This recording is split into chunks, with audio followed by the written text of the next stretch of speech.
There's a lot of pressure for a keynote speech as well. I can't just stand up here and talk about 16 ways to peel off a Post-it note, and number 7 will shock you. The keynote is a big responsibility, and I don't take that lightly. I have to get up here and wave around a lot of grand ideas that are probably unfounded. I guarantee they're not researched. Just enough time for me to make an exit before you realize that you've been hoodwinked by some big ideas and some inspiring talk. This is one of the themes of me going to conferences over the years is I've always come away going, yeah, that was really inspiring. And then after a while, you're like, oh, that's a keynote guy. What was he actually on about? That's some big talk. So I've got big talk in my mind. Apologies too for anyone who was at my AGDA talk in the last couple of months. I guarantee this is at max 40% recycled slides. So, everybody, my name is Niaal Holder. I'm the digital director at Anthology. I want to thank everybody for coming, and thanks to those who stayed. That was my joke. And the most notable thing about me right now is that I forgot to go to the bathroom before we came in, so I'm going to do a lot of like hot foot dancing around here. It's a very exciting time. Yes, this works. Thank you very much. I'll see you later. That was not the cue for you to clap for me, by the way. I appreciate that. No, I really want to thank everybody in the room in different ways. Thank you first to the UXCamp team for inviting me down. I still don't understand how that has happened. I really appreciate the opportunity. I will make the most of it. Apologies in advance.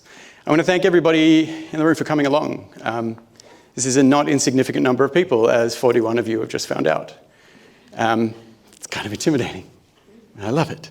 And thanks to all the people who I recognize in the room who I have worked with in the past, because it's because of you that I have learned an awful lot of lessons along the way, which are going to form the foundation for a whole bunch of piping hot opinions that I'm about to lay down.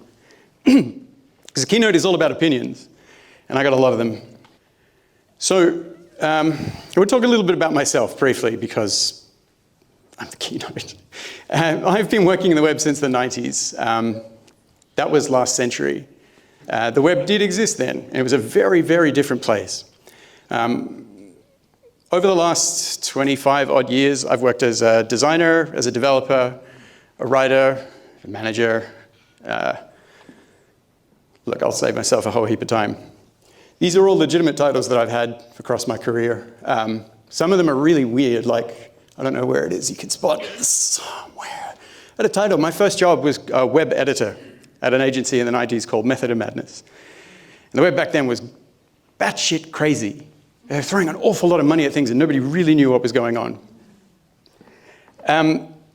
Naturally, as all people getting into web do, I started out by studying radio and television broadcasting at the Academy of Performing Arts. That went absolutely nowhere, but it did teach me good microphone technique, which I am sure that I am not doing right now. Talk across the mic, don't spit into it. So, one thing that's really stuck with me, all the organizations that I've worked with, various different sizes. I've worked as a contractor, as a freelancer. I worked for startups, I've worked for agencies, I've worked for larger organizations, big machines and tiny little teams. And the thing that really emerges, and those of you who've been in this industry for a lot longer than, I guess, the journeymen that are starting out, is that you start to notice patterns. Different organizations you go to may or may not work for you. The thing that really struck me about all the places that I've worked is, regardless of what role you're doing, if you want to do it well, you need to know the people before you know the product. You need to understand and empathize with the people who are behind what it is that you're trying to do. It took me a long time to find that way. It was only when I started to really settle on that as an idea that my imposter syndrome started to fall away a little bit more, because it gives you a sense of purpose. It gives you that foundation. I do want to, now that I've just mentioned imposter syndrome, apologize to all the people whose talks I am about to either shit on or steal ideas from, but I get to go first, so tough. What I want to start out with, before we get into the meat of my hot takes, is a quick definition of what's come to me over time in how I define my values in the places that I work, like what's important to me in the work that I do. First off the list, I want to do good work. There's an important distinction here. When I say I want to do good work, I want the work itself to have a positive impact somewhere. I want it to be something that does good. That's my value number one. That's a deal breaker if I don't have it. Doesn't always work out that way. Next, I want to do work good. Do work good. This is the other way around. I want the work that we do, I want it to be really well done. Whatever the output is, I want it to be close to perfect. And I know that that doesn't always work out. I want to do good work, and I want to do work good. Those are different things. Along the way, it's really important for me, particularly as someone diagnosed with adult attention deficit disorder, that I need to learn a lot along the way. And the only way that someone like me can learn is by pushing a little bit beyond my limits. It's the thing that keeps the brain interested, that flow state. But for me, a role needs to teach me something. I can't just tread water, and I can't do something that's too hard. There's a sweet spot, and you'll find that that is roughly the same for most people. But it's worth defining for me as a value, because without learning, there's no progress, there's no development. You don't get to broaden your horizons and build a bigger bag of tools that you can use to attack a new project. So that's number 3. There's 6, by the way. We'll get there. 4th is I want to make a difference. Now, this is a little bit distinct from doing good work, because you can work on a project that has a positive ambition, but if it's poorly utilized, it can still do nothing. So when I say I wanted to make a difference, we're talking about the level impact of what that project is. So I want to do good work, I want that work to be good, and I want wherever it lands to have a demonstrable impact. I want it to actually mean something when it gets there. Value number 5, got to have fun. If you want to troll my LinkedIn profile, you'll see a lot of organizations where I didn't. And how long I stayed there. That's, if you want the CV equivalent of adult attention deficit disorder, you can look through my run sheet of prior employment. You've got to have fun. You've got to be able to enjoy. You've got to get up and really want to be amongst people who are just as engaged with you, and it's a non-toxic kind of environment. And that leads me on to my next point. You've got to work with great people. That's super important. You can deny yourself that opportunity for long, but you'll never hold it off forever. You have to really understand the difference of what it is to work with good people. And there's a catch for that last one. That doesn't work if you're a toxic asshole yourself. There's a saying that I'm going to throw in here at this point. It's like, if you find that everybody around you is an asshole, then there's probably a theme brewing that's a little closer to home. Make sure you work with great people. Now, if I can tick all 6 of these boxes, that is just red hot, great stuff. I work for a company called Anthology. And to date, they tick all my boxes, which sounds saucier than I meant it. This is a picture of some of our team arranged in order from most handsome to least handsome. I'll let you be the judge in which direction that goes. I know I've upset someone in the crowd here because most of the people in this shot are in the room. But these are a superb bunch of people, and it makes it exceptional to get out of bed in the morning and go and work in a place. And I implore you to really think about what your values are, because it's the only way you can determine how you can be happy when you get up and get out of bed. If anyone has that sense of dread when you get up, if you don't have this beautiful bunch of people to think about when you're getting in the car and heading off to work, something's missing. Anthology are fantastic to me, and you can see when you've just looked at my values, when you look at Anthology's values, use creativity, design, and technology to shape better solutions for people and planet. That's already ticked 4 or 5 of my boxes straight out of the bat. Straight out of the bat? Straight out of the gate, straight off the bat. Shit. We also have a really good time while we do it, more often than not. We've had some doozy days, but on balance, the default state for us is having a good time. Also want to draw attention to the fact that we are a certified B Corp. Does everybody in the room know what a B Corp is? Yeah, 3 people. What's up? Now I have to read my notes. B Corps are, it's not an accreditation you can just apply for and get. You have to demonstrate a high standard of the work that you deliver. You have to be accountable, you have to be transparent, you have to demonstrable balance of profit and purpose. B corporations, anyone with one of these labels, go and look into it. It's really interesting to see the sorts of companies there, because themes arise, and if you find yourself dealing with a B Corp, more often than not, they're going to be a good bunch of people doing good work. And so I'm going to jump off on a little tangent here and put a really weird picture on the screen because I'm going to tell you a story. A few years ago, my partner and I went on holiday to Japan. And we stayed in Kyoto, which, if you could apologize, I will apologize in advance for my white guy pronunciation of Japanese places. Kyoto has a shrine, a series of shrines on a hill, a place called Fushimi Inari. And what's notable about this hill is that it's just path after path like this, of just gate after gate after gate. These are called torii gates. And this hill is just littered with them all the way up the hill. It takes probably an hour and a half to properly walk up there. We went there on New Year's Eve because it promised a really interesting and beautiful getaway for us as just a spot to celebrate and mark the day, mark the evening. So we head up there about 6 o'clock with hundreds of other people doing the same. It was a very festive atmosphere. Torii gates, by the way, and this is important,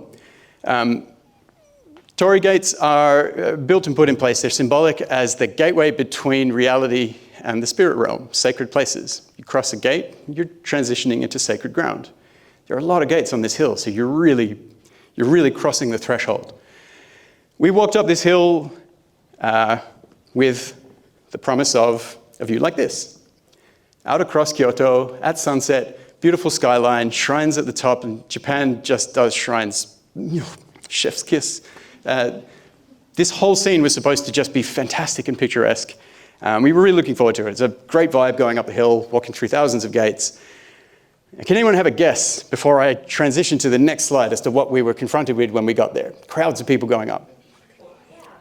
Charlie, if you're in the room, don't cheat. You've already seen this. Bam. Yeah. This has stuck with me for a real life. That's not actually what that shot looked like. I'm pretty sure this is nowhere near Japan, but it illustrates the point. Something has changed for us, and it really made my heart sink. We kind of got to the top, and I've probably embellished some details of this story, made myself out to be cooler than I am, but arriving to this scene when I got to the top of the hill has really struck me as kind of enforcing the values that I hadn't probably by that point really ironed out. And that is that even though we might be making short-term intentional decisions about the work that we do in digital, somewhere along the way, the collection of those decisions leads us to a really strange outcome that we probably haven't thought about. I'm going to draw a parallel to this. Think of some dude on campus in the US inventing an application to rate the hotness of female students and draw a direct line from that to Britain exiting the European Union, because it can be done. And there's a bunch of really weird incremental decisions along the way that were all probably very legitimate to somebody. I don't think anybody really said, I'm sure he didn't set out to do that at the start. I think he just wanted to get laid. Which, if you know the guys, yeah, needs all the help he can get. This isn't right. And I think it is by accident and not by accident that we got there. I think some awfully clever people are working very hard at outcomes that may not necessarily relate to this state, this feeling of whenever I ride home from work every day, 30 minutes ride along the riverside, beautiful weather in Perth, most picturesque place in the world at this time of year, so many people walking around like this. Just attention stolen. I think really smart people put us here, and I don't know that that is something that we necessarily want. And what I'm trying to drive at here, and we're going to kind of dig into a little bit more, is that I think there needs to be a collective awareness. I think there needs to be a critical point where we add a question to the work that we're doing. Have we thought more about what this means to people? Because somewhere along the way, that question isn't being asked. And so I guess the theme of this talk, I don't take it lightly, is save the world. Clever people need to get us out. I'm in a room full of really clever people, just starting out being clever or have been clever for some time. Yeah. Thank you very much. So we'll start with a little discussion about the transition, because I have the benefit of being some people call me a dinosaur, from the web in the 90s. This, by the way, yes, thank you very much. Thank you. Yes, absolutely. The single greatest piece of true life representation of the internet in the mid-90s. Hackers is a film that I implore you all to watch. If you take nothing else away from today's presentation, please go and watch this film, because it's the best. My team are laughing because I managed to worm this into every single talk that I deliver ever as this film. And Hackers is an amazing film because it's not what I meant to necessarily underpin this point, but it represents, to me perfectly, the pure hope of the internet in that age. The internet back then was ugly. It was inaccessible. Responsive did not even exist. We had the luxury as web developers back then and designers of being able to just slap a screen up that said, you're in the wrong browser. And that's it, you're done. That's your obligation to accessibility and responsive design. It's like, your monitor is the wrong size. You are wrong. Amazing time. But the web back then, if for anyone who can remember what the web was like in the 90s in the room, there was a tone then that doesn't exist now, and vice versa, now to then. You didn't feel necessarily, on the whole, and I may be looking at this through rose-tinted glasses, you didn't feel unsafe. It felt wholesome, it felt human, you felt like you were talking to real people, there was a sense of connection, it was trustworthy, it was friendly, and it was just, I don't know, it was a clumsy, awkward place. The modems were loud, the internet was slow, the screens were massive. You could tell when anyone's mobile phone was going to go off because everybody's screen started shaking. Like, this is just what we dealt with. But it was like there was nothing about it that wasn't just pure excitement. And that's what got me into the industry. Watching films like Hackers, working with people. I got into the web by pure coincidence. I wandered into Method of Madness, one of the most foremost web agencies at the time, disappeared just as quickly as it arrived. Walked in, pointed at one guy who was working in Illustrator and just said, I like what he's doing. I want to do some of that. And that poor bastard is one of my best mates now, and taught me everything he knew because I don't know why. And that's it, story over. Incidentally, just as a little benchmark, I mentioned Illustrator there. In the 90s when I started working, I was working, just so you've got a frame of reference for how far back this is, and you know, by definition, how old is this guy on stage? I worked in Photoshop 3. Yeah, thank you very much. Photoshop 3, just so you've got an idea, is 21 versions of Photoshop ago. And all the other applications I worked with back then were not owned by Adobe. And they all are now, son of a bitch. But it was a beautiful time.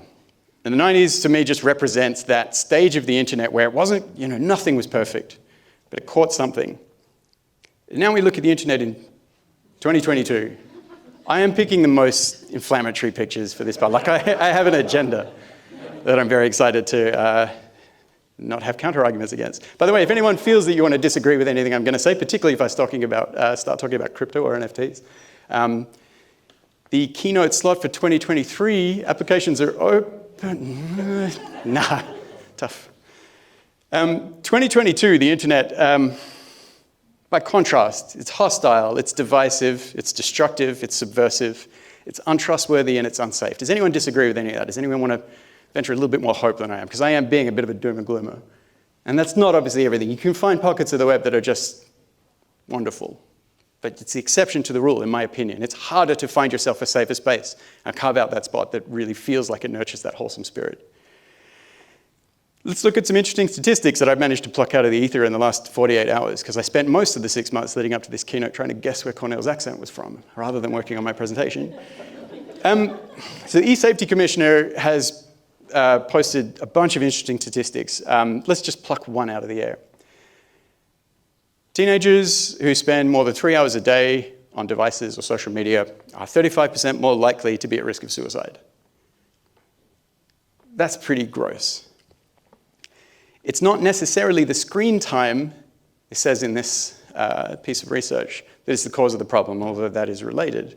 It's something simple like the like button. This need for social validation, which we'll dig a little bit more into.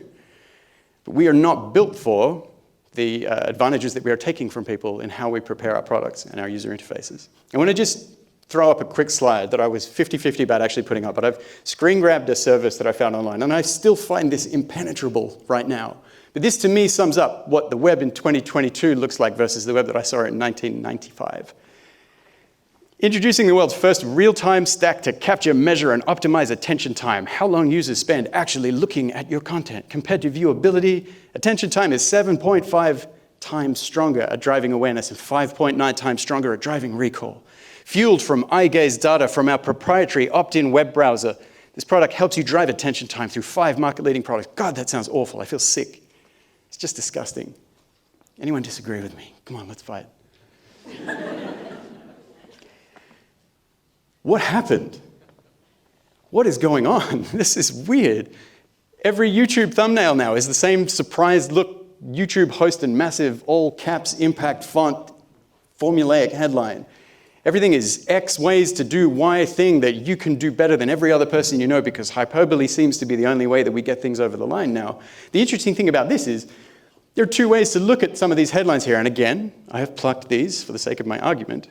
But a lot of these headlines have this, how you can boost this and strengthen that and be the best here. And there are 9 ways to hack blah, blah, blah, blah, blah.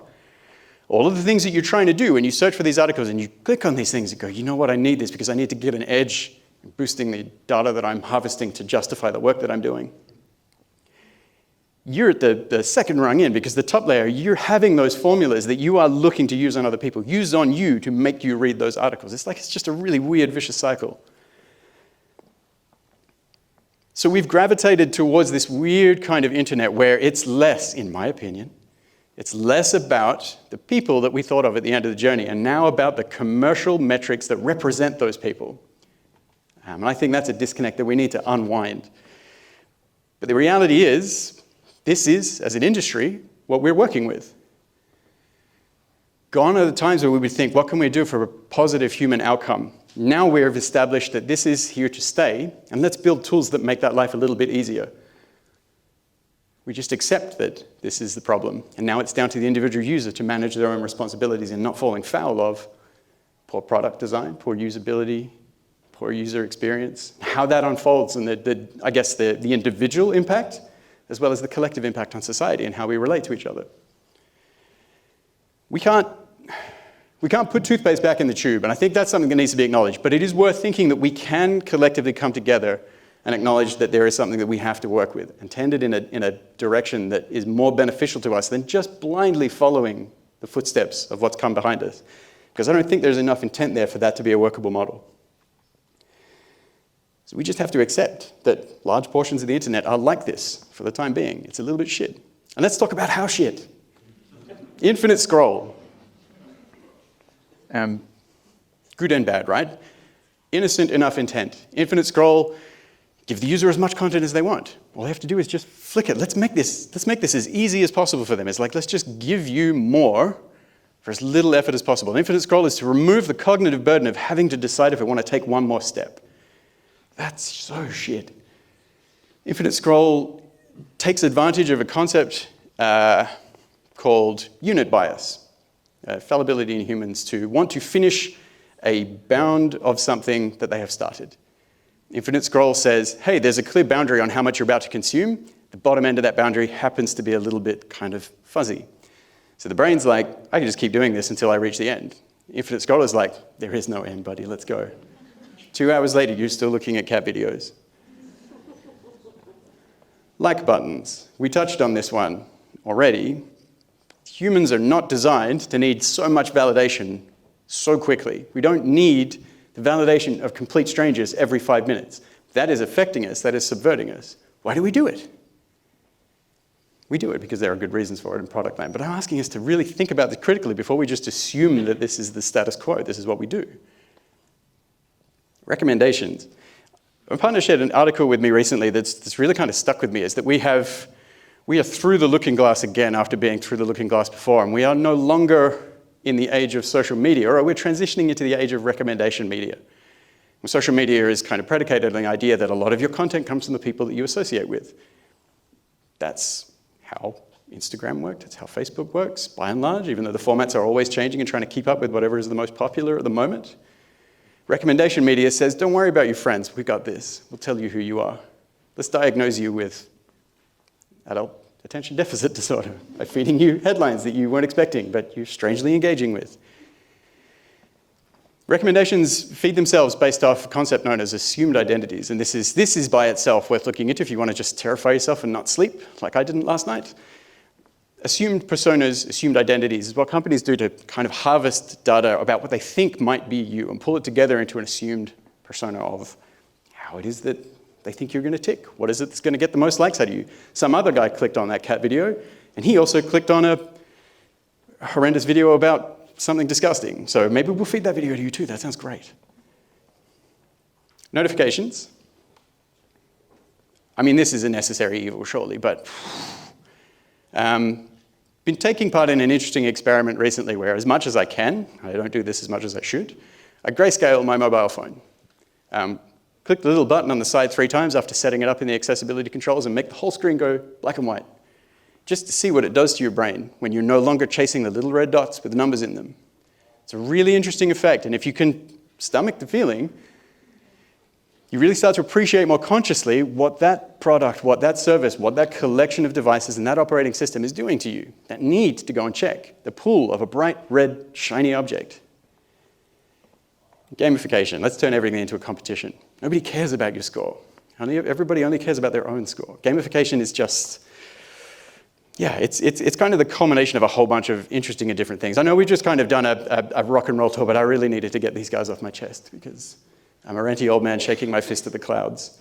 Why are we like this? Why do we do this?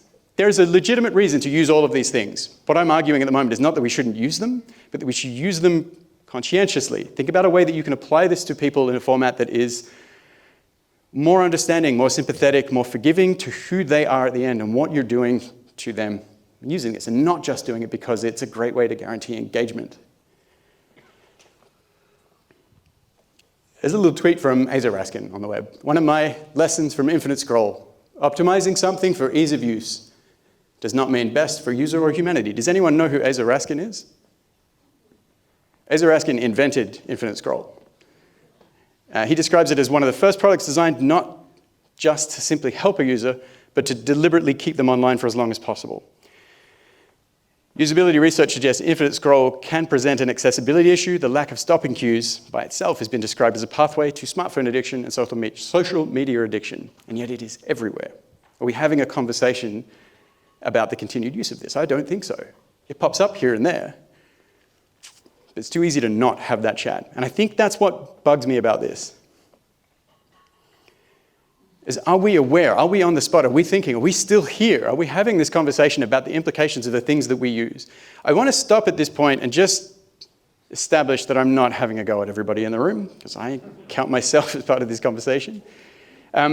What I'm hoping for is that at some point, everyone that's kind of on their various journeys as a designer, as a developer, product owner, planner, UX consultant, or whatnot, even a writer, at some point along the way, you're probably going to come across one decision that might have an interesting impact like this. And I'm not asking you to change everything you do or quit your job or whatever. Is just think about it a little bit more. Introduce that critical thought that establishes the question, is what I'm doing the right thing to do? Does it have the impact that I'm looking for? Does it have an impact that I am not looking for? And it starts with this awareness. It's like consumption of media. It's like the consumption of internet technology and content that we consume. If you can just introduce a layer in there that is your own critical awareness before you then fall into it, it's just that first step that we're talking about that we need. Because it's too easy to just follow along. Shoot for the big numbers. Assume that commercial goals are human needs. Han, I apologize, I'm stealing a quote from the article that you're making a talk about today. Mike Montero wrote an amazing article called A Designer's Code of Ethics on Medium. Go look it up. And I really like this quote. We need to fear the consequences of our work more than we love the cleverness of our ideas. Mike argues in this article that good design isn't just about ingenuity, it's about the impact of that ingenuity. So a really good example in there is if there's a very well-designed gun, that's poor design, because the outcome is destructive. So good design isn't just about how clever you are, it's about the intended use case thereof. Ultimately, what we want to take away from this, if you want to kind of distill this down into a little nugget, it's UX, not me-X. Hey, zinger. I'll be at the bar later on. What I want is everybody to have a think about now, what are you doing to define your values? For those in the room who have those values defined, what do you do to use them? These two words aren't going to make any sense, but they will in a minute. What are your values? You don't have to have 6. You can steal all of mine, because I stole most of mine from other people. But have a think about what it is that establishes your benchmark, your quality for work, and how you approach your job, the things that you do. Test them. Establishing the list is really easy. You put these things down and go, I'm a good person, I do good things, I don't care about money. All of these things are fine, and I only do good things. That's what I aspire to. The moment you have to test them, that becomes challenging. In 2022, more than ever, it's really important we all get paid. It's very hard to kind of put your other values in perspective when you have these pressures that are artificially introduced into your life, but you need to have values, and at the very least, you need to question them and test them. It's too easy to compromise on them when they're poorly defined or you don't have them at all. And what I've got here is a way for you to then put order to the values that you have. If you have a value of, I want to make money, and a value of, I don't want to do harm to others, at one point or another, you're going to have a situation that tests you in your work, that challenges one against the other. So, do you want to make money even over doing good for others? Or do you want to do good for others even over making money? Use this as a simple test. Put your values together and see how do they survive.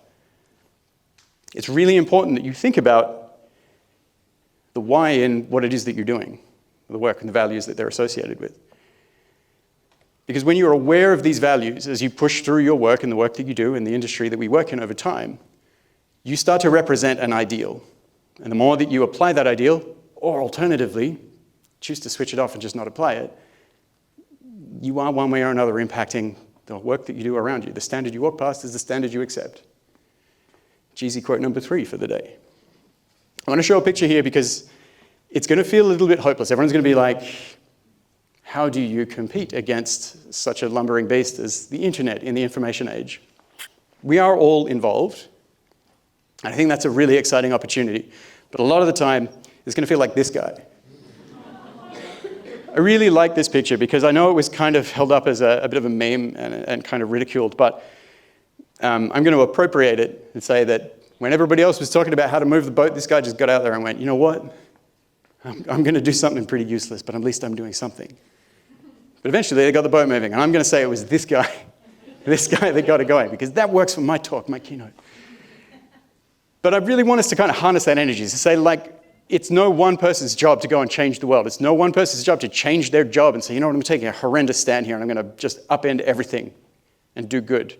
It's more about that 1%. Casinos thrive off that extra 1%, the odds. If all of us did 1% more, but all of us did it, that's a huge difference. We can just slowly correct the course of this massive ship that was otherwise bringing you all your Udis and mechanical keyboards from faraway lands.